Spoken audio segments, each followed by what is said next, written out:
Olá, pessoal. Aqui quem fala é o professor Júlio César.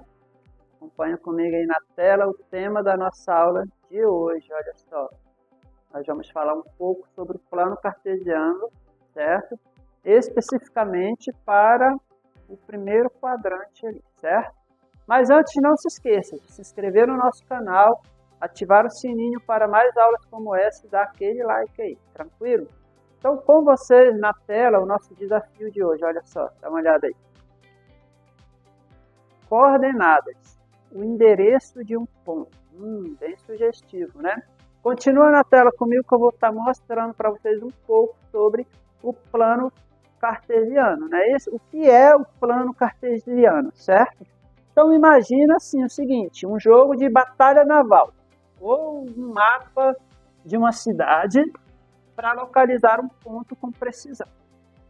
Usamos um sistema de coordenadas. E aí o plano cartesiano é exatamente isso. Um sistema de referência formado por duas partes, né, que a gente chama de retas numéricas, que são perpendiculares, ou seja, elas se cruzam e formam um ângulo de 90 graus. Beleza? Bem, eu tenho então para vocês essas duas retas. Uma eu chamei de x, essa reta horizontal aqui, e a outra de y, certo? A intersecção, né, desses dois eixos aí vai dividir o plano em 4 regiões, certo? E essas 4 regiões são chamadas de quadrantes. E elas são numeradas no sentido, né, anti-horário, para cá assim, ó. Certo? Então eu tenho aqui, ó, nessa primeira região aqui, o primeiro quadrante, segundo quadrante, terceiro quadrante e quarto quadrante. Beleza? Bem, continuando, olha só, vou mostrar para vocês, né, que a gente vai trabalhar especificamente aqui, ó, com o primeiro quadrante, que é essa parte de cá que envolve todos os números de 0 ao infinito positivo, aqui no eixo X, e todos os números de 0 ao infinito, também, né, positivos, né, no eixo Y. Beleza? Bem, então continuando, olha só. Esse eixo X que eu mostrei lá para vocês, ele recebe um nome, a gente chama de eixo das abscissas. Tranquilo? É a reta horizontal que a gente tem lá. A gente chama ele de eixo das abscissas. O eixo Y, que fica em pé, nós chamamos de uma reta vertical, que chamamos também de eixo das ordenadas. E onde eles se encontram, a gente fala que é a origem do sistema, o ponto onde os dois eixos se cruzam. E o valor sempre é 0, 0, certo? 0 para o eixo X, 0 para o eixo Y. Bem, os quadrantes e o foco nosso aqui é o primeiro quadrante, tá bom? Então, a interseção dos eixos divide o plano em 4 regiões que a gente já viu, que são chamadas de quadrantes, né? Então, a gente tem no canto superior direito, né, o primeiro quadrante, no superior esquerdo, o segundo, no inferior esquerdo, o terceiro e, por último, no canto inferior direito, o quarto quadrante. E aí, vamos falar um pouco, então, dessas coordenadas, né? O endereço de um ponto. É o nosso desafio entender isso aqui, né? Então, ó, cada ponto no plano cartesiano tem um endereço único, que a gente chama de par ordenado. Ou seja, tem uma ordem para escrever isso aí, certo? E qual é a ordem? A ordem é nessa forma aqui, ó. Primeiro vem o valor do x, depois o valor do y, certo? A regra do eixo x primeiro, sempre indicamos a coordenada do eixo x, que é a horizontal primeiro, e depois a do eixo y, que é o eixo vertical, certo? É como a regra, encontre a coluna, depois suba a linha. Sempre isso aí, põe aí na tua cabeça. Por exemplo, nesse par aqui, ó, 2 e 5, o número 2 vai ser um número que vai ser a coordenada x, né? E o número 5 é a coordenada y, beleza? Bem, continuando, vou mostrar aqui para vocês, olha só. Descrevendo e representando a localização de um ponto. Para descrever ou marcar um ponto no primeiro quadrante, que é o nosso foco, seguimos o seguinte passo. Você vai partir da origem e vai começar no ponto onde os eixos se encontram, certo? Aí você vai andar no eixo X, que é o eixo horizontal, você vai movimentar para a direita, certo?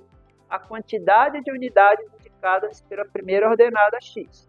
Se x for 3, você vai andar 3 unidades para a direita. Bem? Olha só, vamos continuar então.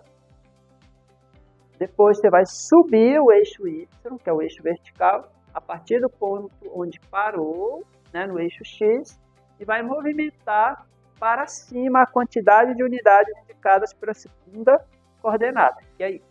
Por exemplo, se y for 4, você vai subir 4 unidades. E aí você vai marcar o ponto, que é o local onde você chegou. É a posição do par ordenado x e y. Beleza?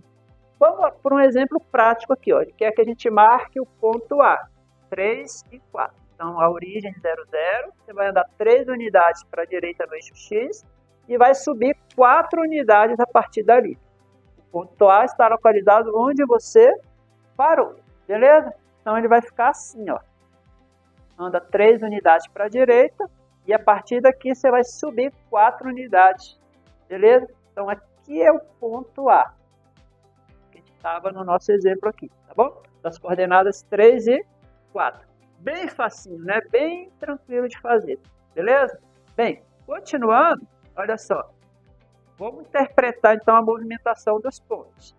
A movimentação de um ponto para o outro no primeiro quadrante pode ser escrita analisando a mudança em suas coordenadas. Por exemplo, movimento horizontal. Quando apenas a coordenada x muda. X aumenta se for para a direita e diminui se for para a esquerda. Agora o movimento vertical. Quando apenas a coordenada y muda. Então y vai aumentar se for para cima, o movimento para cima, e vai diminuir se for o movimento para baixo. Agora, o movimento diagonal vai acontecer quando x e y mudam ao mesmo tempo. Aí a descrição vai combinar, né, os movimentos horizontal e vertical. Beleza? Bem, se o ponto, né, se move de 2, 1, né, que é o ponto B, para o ponto C, 5 e 4, podemos descrever da seguinte forma, ó. O ponto se moveu 3 unidades para a direita, porque de 2 para 5 dá 3, certo? Aí você vai marcar o x, porque x foi de 2 para 5. E 3 unidades para cima, né? Porque o y foi de 1 para 4. De 1 para 4, né, ele se movimenta 3 vezes. Tranquilo? Bem, a ordem das coordenadas é sempre essa, x e y. Pense em x e y como a ordem do alfabeto, tá bom? X primeiro, y segundo. As direções no primeiro quadrante, resumindo, direita aumenta x, esquerda diminui x. Para cima aumenta y, para baixo diminui o y. Beleza? Aqui no nosso GeoGebra eu tenho uma representação disso, ó, o ponto 3, 4 aqui. Se eu aumentar para 5, o que vai acontecer com o nosso ponto? Ele vai andar 2 unidades para a direita, certo? Se eu aumentar aqui a coordenada y, por exemplo, para 8, ele vai subir 4 vezes para cima. Beleza? Então é disso que a gente estava falando ali para vocês, tá bom? Um resuminho. Continuando no nosso GeoGebra, eu vou mostrar para vocês o nosso play de hoje, o nosso jogo de hoje, né, que fala um pouco sobre o plano cartesiano, não é isso? Olha só. Eu vou abrir aqui então, mas eu já deixo aqui um QR Code na tela para vocês entrarem aí na casa de vocês e jogar também. Tranquilo? Então vamos lá. Um joguinho bem legal, bem rápido, resumindo, né, em 10 perguntas o que a gente viu aqui hoje. Você pode abrir aqui o cartãozinho número 1 e aí vem a primeira pergunta. Beleza? Se um ponto se move de 2, 4 para 2, 1, isso significa que ele se moveu para baixo? O que vocês acham? Olha só, a coordenada x continua a mesma, só que a coordenada y foi de 4 para 3. Então, ele andou 3 unidades para baixo, tá bom? Então, vamos colocar um sim aqui. Beleza? Bem, eu vou deixar como sugestão esse jogo para vocês, né? Fazer aí na casa de vocês e tá compartilhando aí com a gente também, beleza?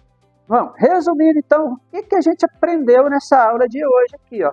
Nós aprendemos que a dominar a linguagem do primeiro quadrante do plano cartesiano, né? Ou seja, descrever um ponto dizendo suas coordenadas, né? Representar um ponto no plano a partir de suas coordenadas e interpretar como um ponto se movimenta analisando as mudanças em seu par ordenado x e y.